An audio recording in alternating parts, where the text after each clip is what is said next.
Alors, je crois que nous sommes dans la 4e vidéo, c'est ça? Alors, donc c'est ça. Donc, on avance en disant que, quand c'est pas ça? Alors, on arrive à Genèse 11. Genèse 11, verset 1 à 9. Qui sont les bâtisseurs? Toujours les bâtisseurs. Ce sont les bâtisseurs. Genèse 11, 1 à 9. C'est clair. Toute la terre avait un seul lieu, une seule langue et tout cela. On peut dire ça. C'était à partir de l'Orient. Qu'est-ce qui s'était passé? C'est là où Satan fut chassé. C'est là-bas. On peut voir qu'ils ont commencé à faire ça. Au verset 3, ils se disent en leur cœur, les uns et les autres. Allons-y, faisons des briques. Ce sont eux. Cuisons-les au feu et tout. Ce sont eux qui ont commencé à connaître la science, comment fabriquer les briques. Donc, les maisons que nous construisons aujourd'hui, ce sont les hommes de lumière, ce sont les descendants de Caïn qui ont commencé on les appelle les bâtisseurs. Oui, oh, c'est dommage que les gens ne comprennent pas ces choses. Ils ont commencé à apprendre la science du ciment. C'était clair. Ils ont aussi fait du ciment, des pierres, ils se servaient de ciment. Comment ils connaissaient le ciment? Comment ils ont su? Mais c'est une science. Alors, il dit encore, allons, bâtissons-nous une ville et une autour dont le sommet touche au ciel. Faisons-nous un nom et tout cela. Regardez, et c'est là, tout cela. Et c'est pourquoi on peut lire ça. Toute la terre est en accord et tout le monde est en accord avec eux. Et tout le monde croyait à ce qu'ils disaient. Ils ont bâti une ville, on peut lire tout ça. Je suis en train de sauter pour lire ça à la maison. Genèse chapitre 11, verset 1 jusqu'au verset 9.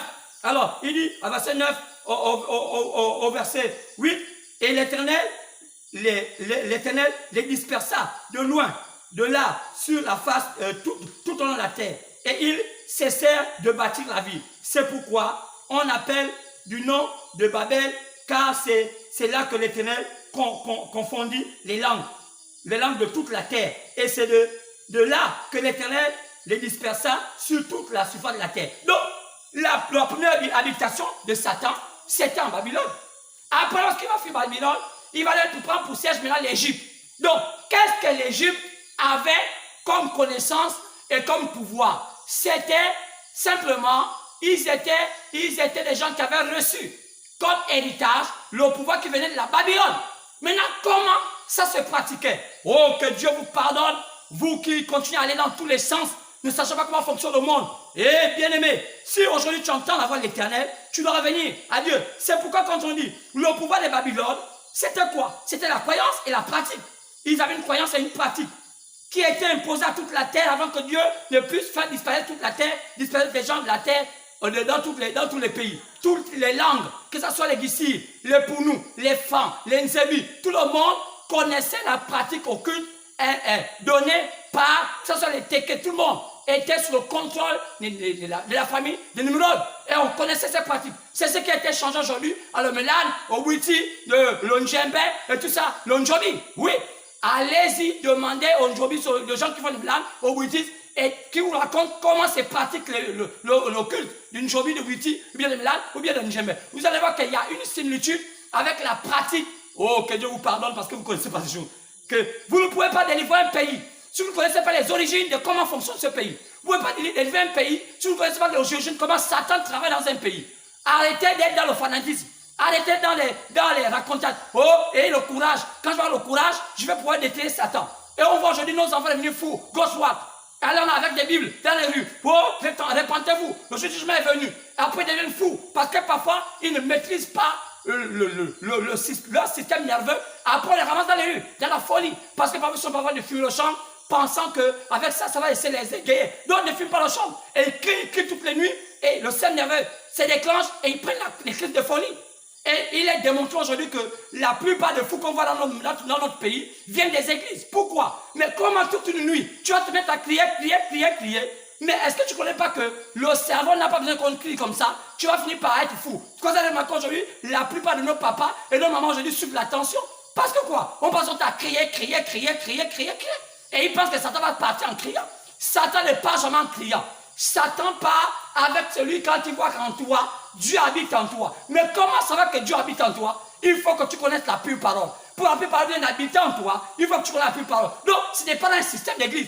C'est la supercherie. Satan va utiliser les églises. Ce serait son passe-temps favori. Parce que, on va peut-être arriver, peut-être pas aujourd'hui, on va déballer ça dimanche prochain. Ça va cartonner.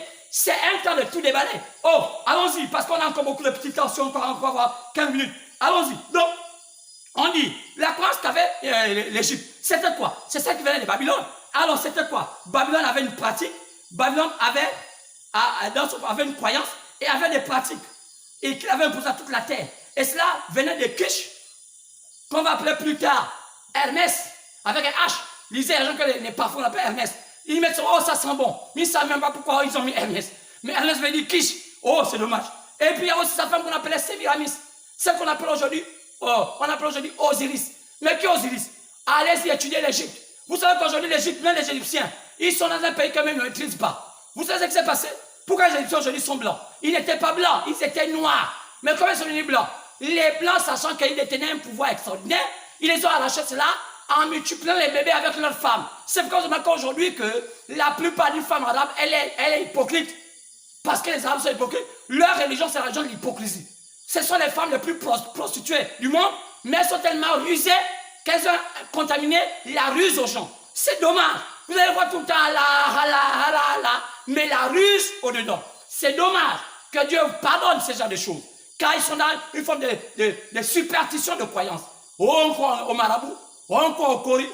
Comment? Eux qui croient à un seul Dieu unique.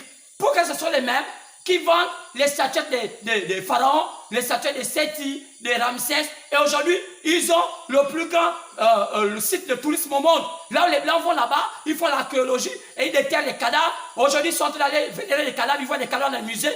Qu'est-ce que ça veut dire? Mais pourtant, ils se disent que non, ils ne croient pas à ça. Regardez l'islam. Est-ce que l'islam croit à ça? Non. Mais pourtant, en Égypte, les gens croient à ça. Mais c'est dommage que les gens...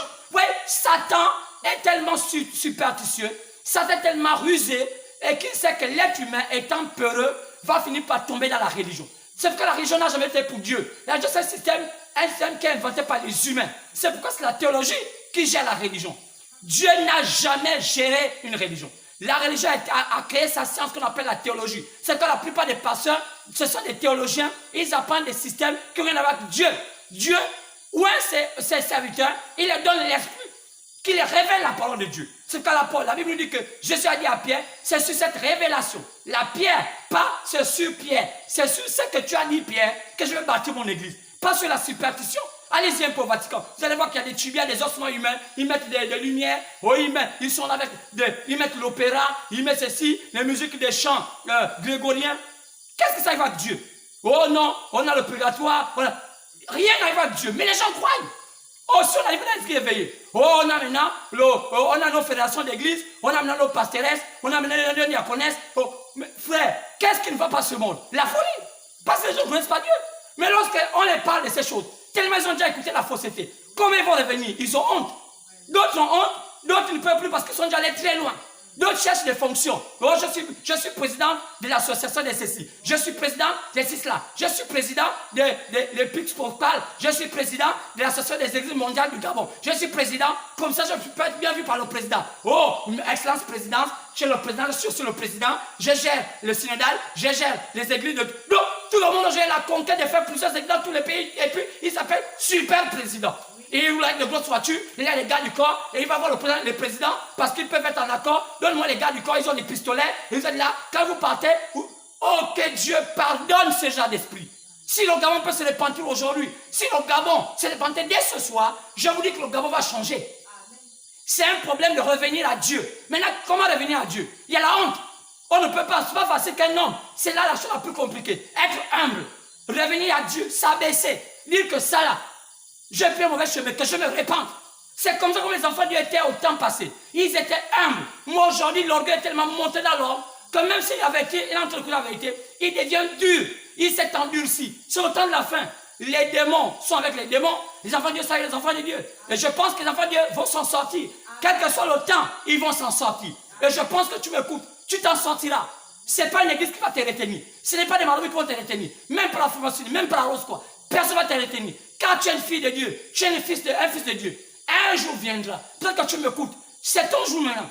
Sors de ça. Peut-être qu'on t'a donné un titre. Oh, on vous donne des titres. On vous met des noms par-ci, par-là. On vous donne tellement de médailles, des diplômes. Ça n'a rien à voir avec le salut. Le vrai diplôme, c'est le baptême du Saint-Esprit. On n'a jamais dit qu'on va prendre un baptême, un diplôme. Non, le vrai diplôme, c'est le baptême. Oh, allons-y en Égypte. Je suis en Égypte. Il faut qu'on dépouille. Quel était le pouvoir de l'Égypte? Parce que sinon, Satan ne peut pas me distraire. Il faut qu'on arrive là. Il y avait Kish, il y avait Sémiramis, il y avait Nimrod. Comment on appelle Nimrod? Oh, je disais que Kish, on l'appelle aujourd'hui MRS. On l'appelle aussi Mercure. Quand on entendait Mercure, c'est Kish. Mais on appelle aussi Sémiramis. Sémiramis, c'était sa femme. Qu'on appelle aujourd'hui la Madone. Qu'on appelle aujourd'hui Osiris. Ce sont les dieux qu'on a donnés en Égypte. C'est pourquoi même au Gabon, elle a un nom. Oh, je ne peux pas vous donner ce nom. C'est celle-là que vous voyez souvent beaucoup de Gabonais disent, oh, Mami Wata, la mère des eaux. Elle n'existe pas. C'est quelque chose qui s'est incarné, qui s'est perpétué en esprit. C'est l'esprit qui gère le monde, l'esprit de la femme. On l'appelle Sémiramis, on l'appelle Osiris. C'est elle là qu'on appelle la grande Marie de Rome, du Vatican. Maman Maria, où vous allez voir qu'il y a une femme qui porte un bébé. C'est elle, mais qui a changé de nom. Rome a voulu l'appeler Marie, alors que c'est Sémiramis la grande. Quand on l'appelle la déesse, c'est celle-là dont Diane n'avait plus le pouvoir qu'on appelle la déesse Diane. C'est le même esprit qui n'a pas changé, qui navigue chez les Blancs et qui sont donner ça aux Noirs. Qu'est-ce qui va tuer l'Afrique? Si on fait de changer la position que Dieu les a donnée. Alors, si vous pouvez revenir à la position zéro, dire que c'est ce qu'on croit à notre tradition. Maintenant, allons dans un autre départ. C'est là qu'il y a un problème. Parce que les églises vous ont perdu. Les Nganga vous ont perdu. Vous êtes dans une confusion. Oh, on appelle ça, c'est carrément la confusion. Bien-aimé, c'est la vérité. Alors, bien-aimé, regardons bien. Oh, bien-aimé, je pense que c'est cela. Parce que, oh, je dis, oui, mais comment on appelait maintenant le troisième? C'était son fils. On l'appelle Nimrod. Qui était Nimrod? C'est celui qu'on appelait en Égypte, qu'on appelait Isi. C'est celui qu'on appelait Zeus. C'est eux-mêmes. Il a beaucoup de noms. Il a un nom en Chine. Il a un nom en Inde. Il a un nom en France. Il a un nom en Angleterre. Il est dans tous les pays du monde. Même au Gabon, il a un nom. C'est pourquoi je peux vous dire clairement pourquoi il y a des similitudes. Pourquoi les Blancs, lorsqu'ils ont voulu donner nos premiers pères qui gèrent nos pays, les ont fait initier à la loge maçonnique. Parce qu'il fallait qu'ils soient en accord avec le principe de l'occultisme de la terre. Mais ce n'est pas ce qui va détruire l'Église. Ce qui va détruire l'Église, parce que le pouvoir de Satan, qui sont décortiqués ici, va avoir deux pans. Un pan religieux et un pan ancien. C'est le pan ancien qu'on appelle les athées, qu'on appelle aujourd'hui les maçons. Mais le pan religieux, c'est ce qu'on appelle aujourd'hui l'Église catholique, qui me remonte plusieurs enfants. Mais je suis d'abord en train de décortiquer le pan ancien qu'on appelle l'ordre maçonnique. Parce que les gens perdent l'ordre maçonnique. Croyant que c'est l'ordre maçonnique qui va détruire, qui va amener les gens en enfer. Non, c'est pas biblique. L'ordre maçonnique ne peut pas amener les gens en enfer. Chacun est libre. Parce que l'ordre maçonnique, on a l'occasion de bien développer cela, peut-être même dimanche. Vous allez comprendre comment fonctionne l'ordre maçonnique. Maintenant, après, on va maintenant aller du côté de l'ordre ecclésiastique. Vous allez voir comment ça fonctionne l'ordre ecclésiastique. Donc, pourquoi aujourd'hui, nos grands frères, tous ceux qui sont dans le gouvernement, ils sont initiés à l'ordre maçonnique. Pourquoi ils ne meurent pas? Alors, que les gens vous pardonnent, vous ne pouvez pas comprendre. Maintenant, pour c'est qu'il faut maintenant être enseigné. Pourquoi ils ne veulent pas vous enseigner, vous les Gabonais? Parce qu'il y a tellement de projets dans tout ça. Mais je ne veux pas dire que les chrétiens doivent être francs-maçons. Non. Mais il faut dire chien, chat, chat. Il faut dire là où viendra le danger. Le danger ne viendra pas de l'ordre maçonnique. Le danger viendra du système ecclésiastique. Parce que la Bible dit que faites attention, ils viendront avec mon nom. Qui c'est? Pas les francs-maçons. Les francs-maçons ne croient pas que Jésus est Dieu. Mais qui croit que Jésus est Dieu? Le système ecclésiastique. Ce serait Rome divisée en deux. Un côté ancien qui garde les rites anciens des Babylone, mais un côté qui va prendre le côté de la religion, qu'on va plonger la grande religion. L'église mère, d'après chapitre 17, elle a enfanté ses enfants. Qui sont ses enfants? Allons-y maintenant à la chronologie des églises. Comment elles sont nées? Elles ont quel objectif? Vous allez voir comment ça se passait. Satan est tellement subtil. Ça veut dire que si c'était même possible, il pourrait même séduire même les élus. Qu'est-ce qu'il fait? Il s'est déguisé en ange de lumière. Pas en franc-maçonnerie, pas c'est facile de savoir quel français. Ils ont des tabliers. Oh, pourquoi ils permettent qu'on les filme aujourd'hui, on les voit même dans Internet? C'est parce qu'ils veulent voir. Oh frère, on va voir clairement quelle est la guerre qui se passe aujourd'hui. Qui pousse les gens à vous désorienter en disant que c'est les francs-maçons qui vont mener les gens dans les ténèbres. C'est l'église catholique. Il y a une guerre qui se passe entre les hommes de lumière et l'église catholique. Parce qu'ils étaient des frères. Ils se sont séparés. Alors, on va voir, il y a des preuves. J'en ai des preuves. Oh, peut-être que les gens vont dire, j'ai des preuves. Je ne dis pas des choses pour dire. Je peux vous dire, montrer des preuves que ce que je dis, je peux les démontrer qu'il y a une guerre entre les loges maçonniques et le Grand Vatican. Mais qui est le Grand Vatican? Mais ce n'est qu'un pays qui est riche. Ce n'est plus, oh, comment aujourd'hui vous dites que tous les pays du monde vont là-bas? Ils vont faire quoi là-bas? Mais c'était le business. Qu'est-ce que Dieu a avec le business de ce monde? Mais regardez maintenant, ils ont un saint pape, un saint père. Oh, peut-être qu'ils vont encore envoyer des espions, parce qu'ils aussi sont des assassins, peut-être qu'ils vont jamais tuer.